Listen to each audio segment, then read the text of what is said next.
ప్రియ దేవుని బిడ్డలారా, బైబిల్ చదవటం వినటం వల్ల మనలో విశ్వాసం పెరుగుతుంది. మన మార్గానికి త్రోవ చూపుతుంది. సమస్త జనులను శిష్యులనుగా చేయడి మత్తయి 28:19 వచనంలో దేవుని వాక్యం తెలియచేస్తోంది.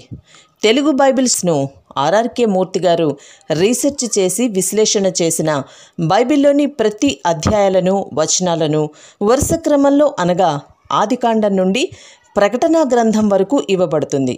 ప్రతి ఒక్కరూ ఆధ్యాత్మికంగా విశ్వాసంలో బలపడి మీ జీవితంలో ఎదుర్కొంటున్న సమస్యల నుండి విడుదల పొందండి. ప్రతి ఒక్కరూ మీ దీవెన టీవీని సబ్స్క్రైబ్ చేసి ఈ వాక్యాన్ని లైక్ చేసి మీ మిత్రులకు బంధువులకు షేర్ చేయండి. దేవుని సువార్తను ప్రకటింపబడుటలో మీరు పాలిభాగస్తులు కండి. ప్రియ దేవుని బిడ్డలారా, మన వాక్య భాగం యోహాను సువార్త 7వ అధ్యాయం 1 నుండి 24వ వచనం వరకు సావధానంగా వినండి. అటు తరువాత యూదులు ఆయనను అనగా యేసును చంపడానికి వెతికినందున యేసు యూదయ్యలో సంచరించనొల్లక గలిలయ్యలో సంచరిస్తూ ఉన్నాడు. యూదుల పర్ణశాలల పండుగ సమీపించింది గనుక ఆయన సహోదరులు ఆయనను చూచి అన్నారు, నీవు చేస్తున్న క్రియలు నీ శిష్యులు చూచేటట్లు ఈ స్థలము విడిచి యూదయ్యకు వెళ్ళు. బహిరంగమున అంగీకరించబడగోరేవాడు ఎవడూ తన పని రహస్యమున జరిగించడు. నీవు ఈ కార్యములు చేస్తున్న ఎడల నిన్ను నీవే లోకానికి కనపరుచుకో. ఆయన సహోదరులైనా ఆయన యందు విశ్వాసముంచలేదు. యేసు అన్నాడు, నా సమయము ఇంకా రాలేదు, మీ సమయము ఎల్లప్పుడూ సిద్ధంగానే ఉంది. లోకము మిమ్ములను ద్వేషించనేరదు, గాని దాని క్రియలు చెడ్డవి అని నేను దానిని గూర్చి సాక్ష్యమిస్తున్నాను గనుక అది నన్ను ద్వేషిస్తున్నది. మీరు పండుగకు వెళ్ళండి, నా సమయము ఇంకా పరిపూర్ణము కాలేదు గనుక నేను ఇప్పుడే వెళ్ళను. ఆయన వారితో ఈలాగున చెప్పి గలిలయ్యలో నిలిచిపోయాడు. పర్ణశాలల పండుగ సమయంలో యేసు ప్రభువు చేసిన అమూల్య ప్రబోధం ఈ అధ్యాయంలో ఉంది. 6వ అధ్యాయంలోని సంఘటనలు గలిలీ సముద్ర తీరాన జరిగాయి. అంతకుముందు ప్రభువు యెరూషలేములో ఉండగా బేతెస్దా కోనేటి వద్ద యేసు ప్రభువును గురించి వివాదం పుట్టింది. యేసు ప్రభువు ఏప్రిల్ నెలలో సిలువ వేయబడ్డాడు. అంతకుముందు 1 సంవత్సరం క్రితమే ఇదంతా జరిగింది. 7వ అధ్యాయమంతా 6వ అధ్యాయం తరువాత 6 నెలలకు జరిగింది, అనగా అది అక్టోబరు నెల. ఈ సమయంలోని వివిధ సంఘటనలు మత్తయి సువార్త 15 నుండి 18వ అధ్యాయంలో, మార్కు సువార్త 7 నుండి 9వ అధ్యాయం వరకు పేర్కొనబడినవి. లూకా సువార్త 9వ అధ్యాయంలో కూడా మరిన్ని వివరాలున్నాయి. యేసు ప్రభు తన సేవా జీవితంలో చివరి సంవత్సరం ఎక్కువగా గలిలయ ప్రాంతంలోనే గడిపాడు. యూదయ్యలో ఎక్కువ కాలం ఉండలేదు. యూద నాయకులు యేసును చంపాలని కుట్ర పన్నుతున్నారు.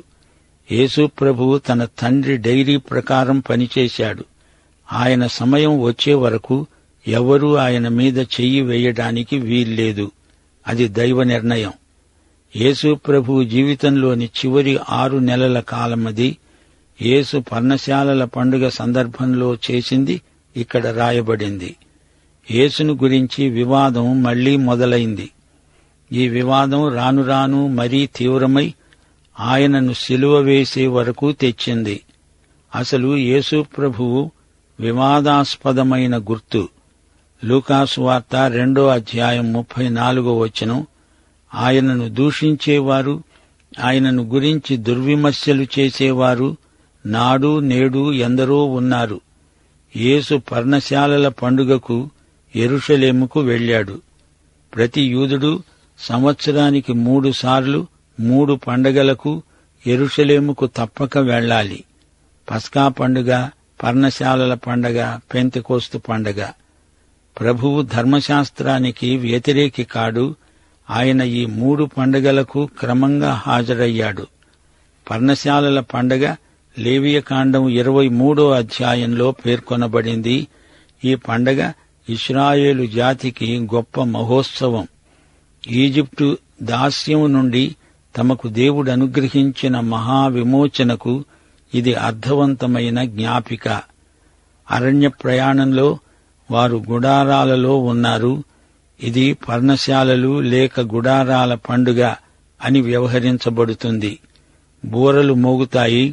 70 కోడెలు బల్యర్పణకై వధించబడతాయి. దేవాలయంలో నీరు కుమ్మరిస్తారు. పండగ చివరి రోజు మహాదినం. ఆ రోజున రెట్టింపు నీరు కుమ్మరిస్తారు.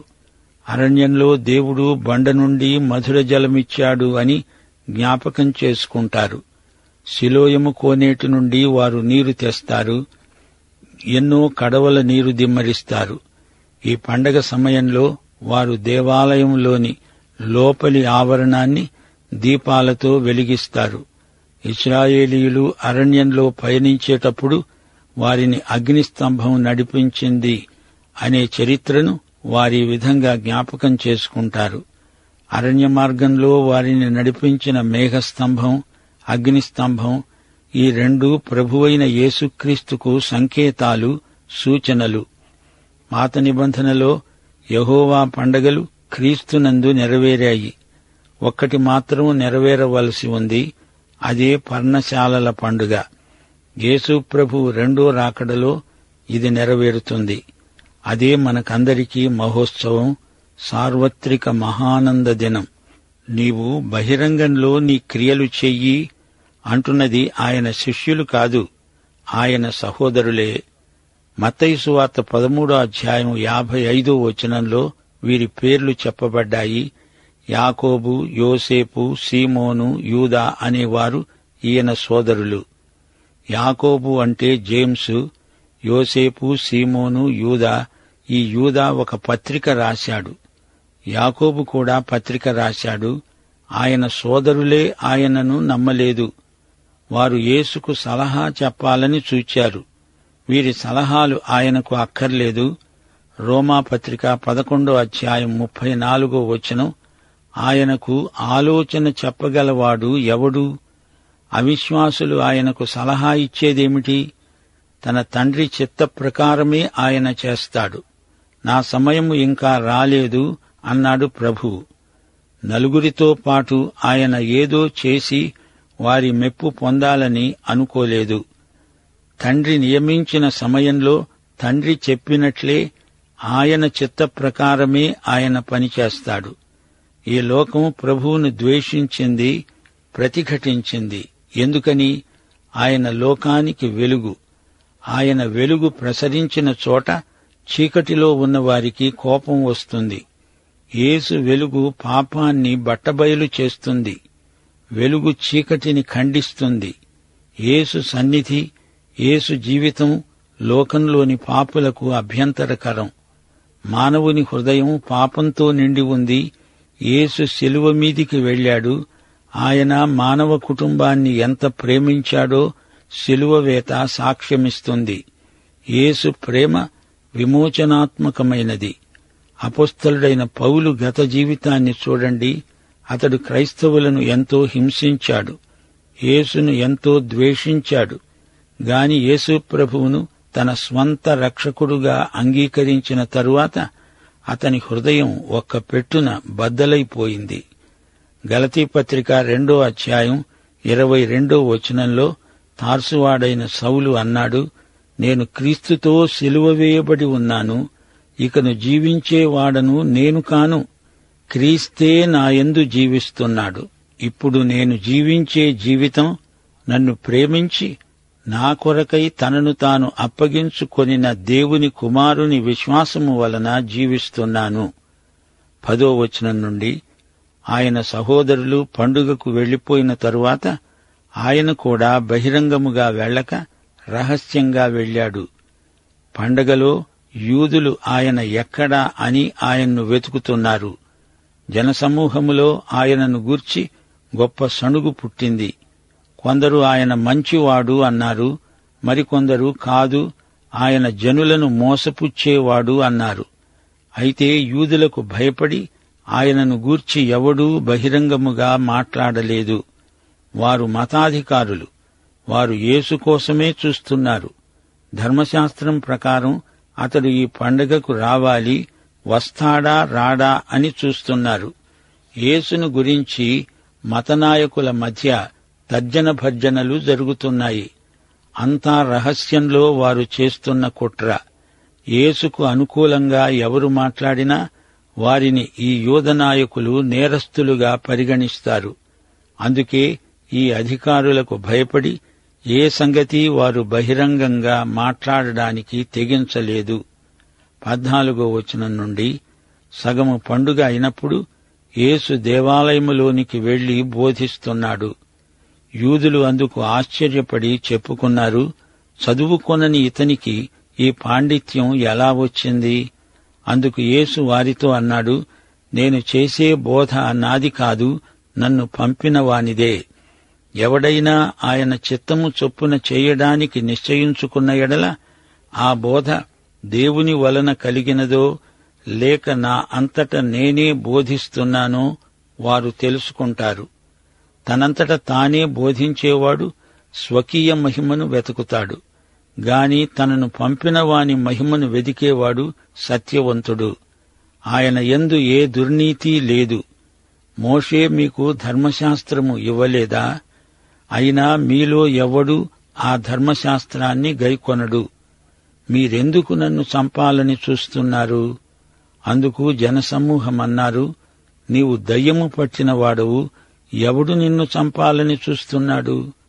యేసు వారిని చూచి అన్నాడు, నేను ఒక కార్యం చేశాను, అందుకు మీరందరూ ఆశ్చర్యపడుతున్నారు.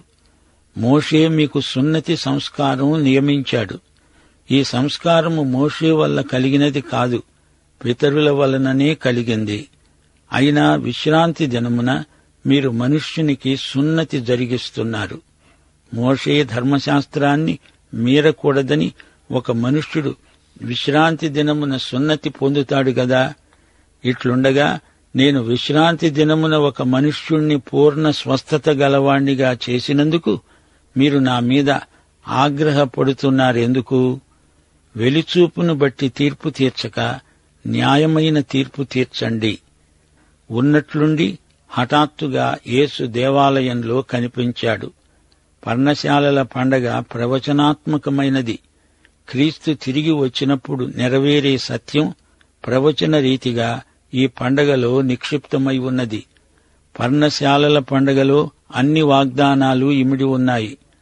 మలాకి 3వ అధ్యాయం 1వ వచనం అంటోంది, ఇడుగో నాకు ముందుగా మార్గము సిద్ధపరచడానికి నేను నా దూతను పంపుతున్నాను. మీరు వెదుకుతున్న ప్రభువు అనగా మీరు కోరే నిబంధన దూత తన ఆలయానికి హఠాత్తుగా వస్తాడు. ఇదిగో ఆయన వస్తున్నాడు. యేసు రెండో రాకడలో ఈ ప్రవచనం నెరవేరుతుంది. యేసు దేవుని వాక్యం బోధిస్తున్నాడు. ఆయన బోధకు మతనాయకులు ఆశ్చర్యపోయారు. ఆయన శత్రువులు కూడా ఒప్పుకోక తప్పలేదు. ఆయన మాట్లాడినట్లు ఎవ్వరూ ఎప్పుడూ మాట్లాడి ఉండలేదు. యేసు సందేశం అంటే దేవుని సందేశమే. యేసు మాట విననొల్లని వాడు దేవుని మాటను ధిక్కరించినట్లే. యోహాను సువార్త 4-5 అధ్యాయాలలో యేసు ఇదే మాటను పునరుద్ఘాటించాడు. బైబిలంతా తండ్రి కుమారులు ఒకటే అని చెబుతోంది. యేసు ఎంతో, దేవుడు అంతే. దేవుని చిత్తం ప్రకారము చేయగోరిన వారికి ఈ బోధ ఎవరిదో ఇట్టే తెలిసిపోతుంది.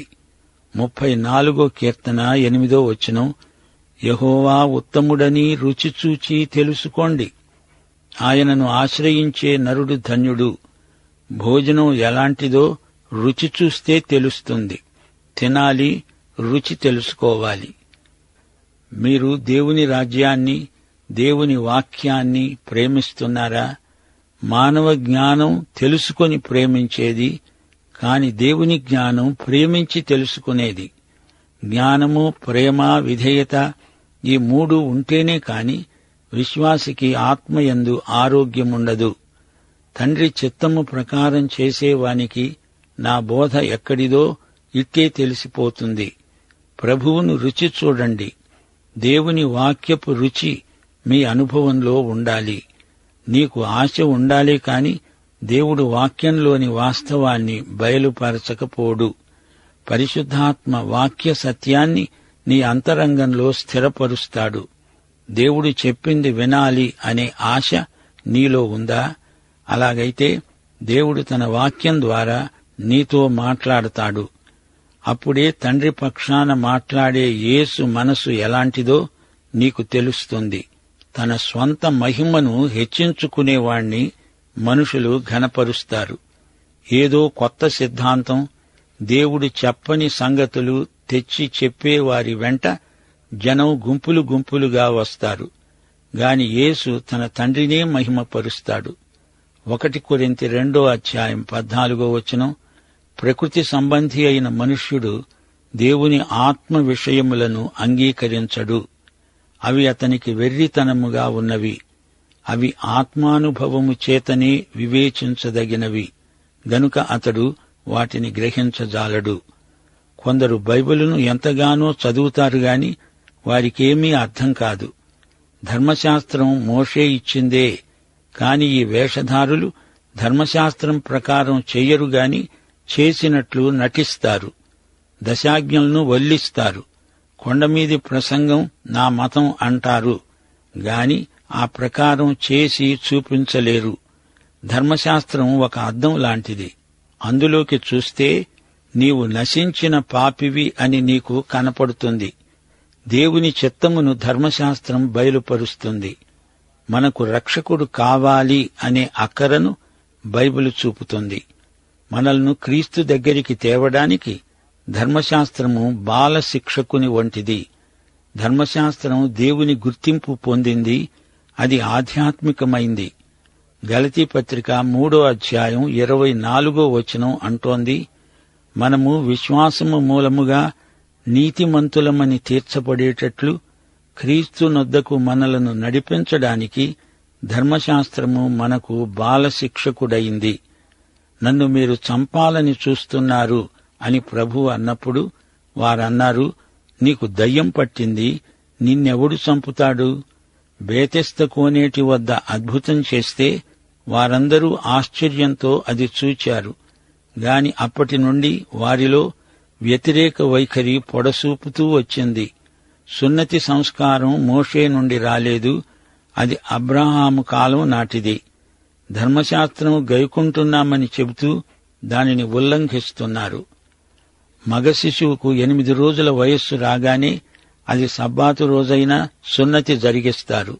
అది ధర్మశాస్త్రాన్ని మీరినట్లే కదా. దీనికి పరిసయ్య నాయకులు ఏమి జవాబు చెబుతారు?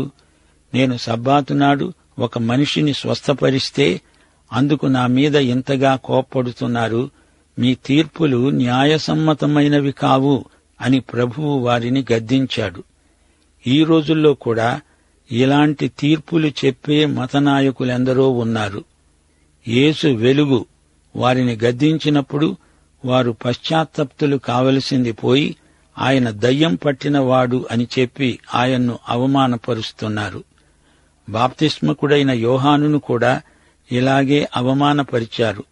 లోకం యేసును ద్వేషిస్తుంది. అది లోకం పోకడ. పాపం చేసే ప్రతివాడు వెలుగును ద్వేషిస్తాడు. వెలుగును పట్టుకొని దాన్ని చీకటి అనడం అపచారం. పరిసయ్య మతగురువులు దేవుని లేఖనాలకు వక్రభాష్యం చెప్తున్నారు. యేసు రబ్బీ పండితుల్లాగా వీరి పాఠశాలల్లో చదివినవాడు కాడు. తండ్రి వద్ద నుండి వచ్చిన అద్వితీయ కుమారుడాయన. యోహాను 6:45 తండ్రి వలన విని నేర్చుకున్నవారు యేసు దగ్గరికి తప్పకుండా వస్తారు. విశ్వాసం ముఖ్యమైన యోగ్యత. హెబ్రీ పత్రిక 11:6 అంటోంది, విశ్వాసము లేకుండా దేవునికి ఇష్టుడై ఉండడం అసాధ్యం. దేవుడు నిన్ను సమృద్ధిగా దీవించునుగాక. ఆమేన్.